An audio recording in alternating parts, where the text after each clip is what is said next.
Hello, my name is Benji and welcome to Dice vs Cards. Today is the first of a series of weekly content shining the spotlight on card games, and today's edition focuses on Marvel Champions.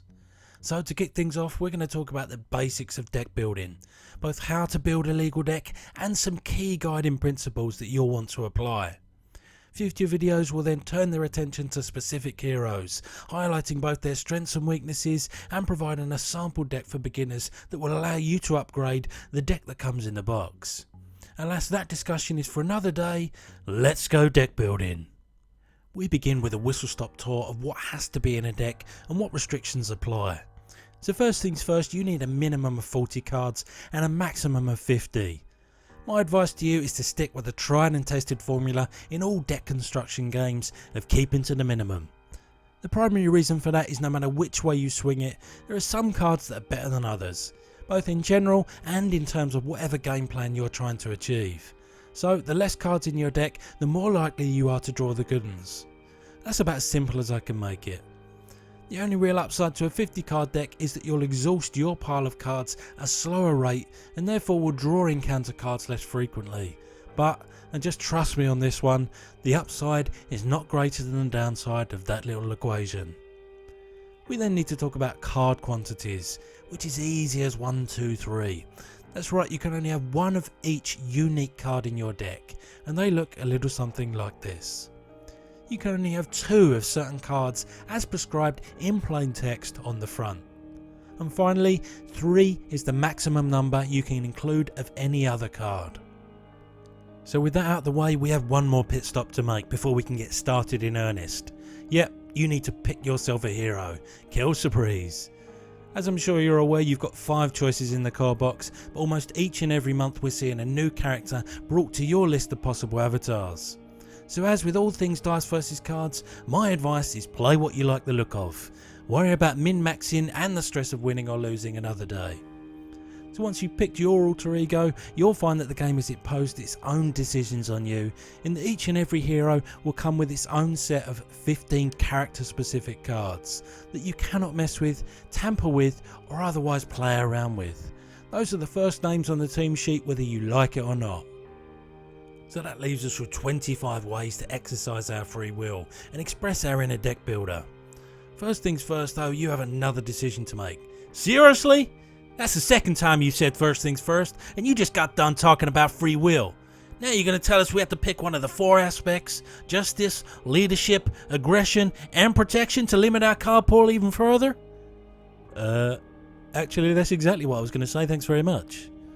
This can be both a good thing and a bad thing depending on your perspective, but in Marvel Champions it gives a real boon to replayability for each character. That's because all of the aspects have their own play style without resorting to one-dimensionality, allowing you to find the right fit for you and the way you like to play. This modular approach to deck building really does give you the freedom to mix and match between games to your heart's content. So once you've chosen your aspect, you're now looking at picking between 12 to 18 cards from them. You'll notice that's a fairly liberal range, but also one that's divisible by 3. The reason for that harks back to what I said about there being superior pieces of cardboard that you'll want more of in your deck. Put simply, if you find a sweet card, you're going to want 3 of them, so long as you can have that many of course. You'll also want to consider 2 secondary principles that underpin a good deck. The first of which is whether you're going to be playing on your own or with others multiplayer. When assessing cards, you might want to consider, for example, if you're going it alone, how does this help me push forward my game plan, but also keep me alive long enough to get there?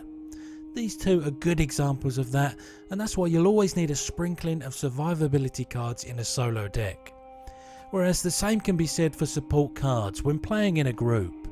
These helpful little guys that buff and give further options to your fellow players will allow you to synergize and become greater as a team than the sum of your parts.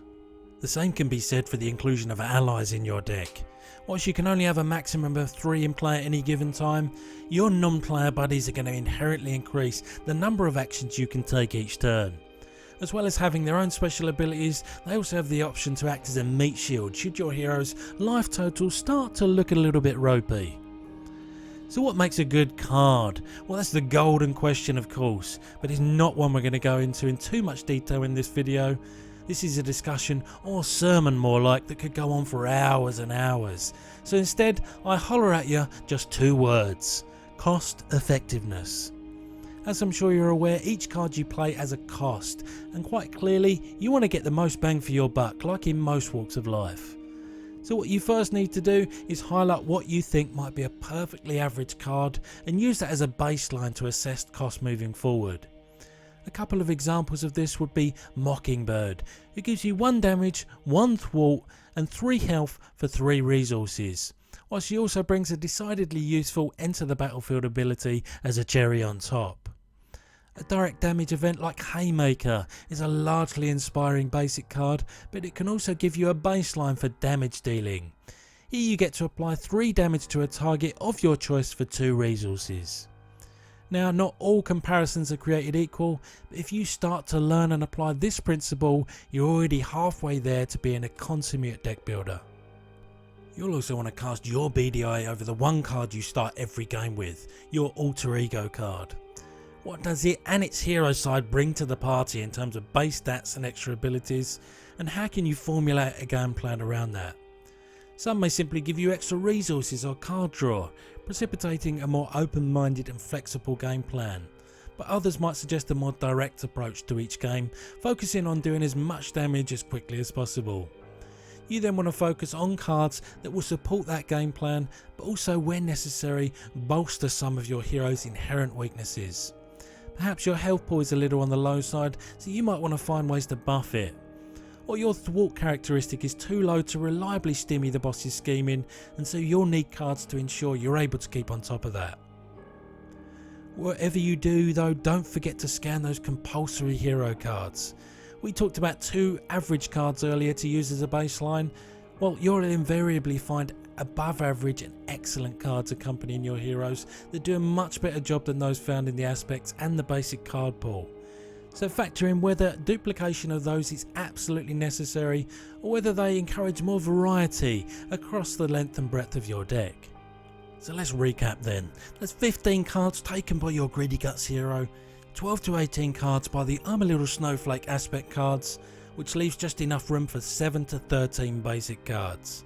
But, as in so many of FFG's living card games, these grey bordered, anybody can take and rounded rectangles will include a number of necessary staples in your deck. Predominantly centred around ensuring you get access to and the ability to play more cards on your turn. The one downside of all these elegant, multifunctional cards is that you're going to have to learn to say goodbye to them quite often, just so that you can play what you absolutely positively need to on your turn. So one way to mitigate this is to play cards that generate 2 resources for the price of 1, like these bad boys. Or by playing ramp cards, such as these little fellas that allow you to discount the cost of others that you play. Without a decent staple of these, you're not going to be able to efficiently do and play the most things you want to on your turn. So there you have it, a set of guiding principles that shouldn't overload a newcomer to the game and will get you started on your way to success against the many challenges and varying difficulties you'll come up against playing Marvel Champions. Stay tuned for our next video where we shine the spotlight on a certain hero and their strengths and weaknesses, whilst building a well-rounded deck to use with them against all comers great and small. However, that's it from me. I'll see you next time. If you're watching these closing credits, we have a reward for you for your patience in the form of a spoiler. So our next video will be featuring the hero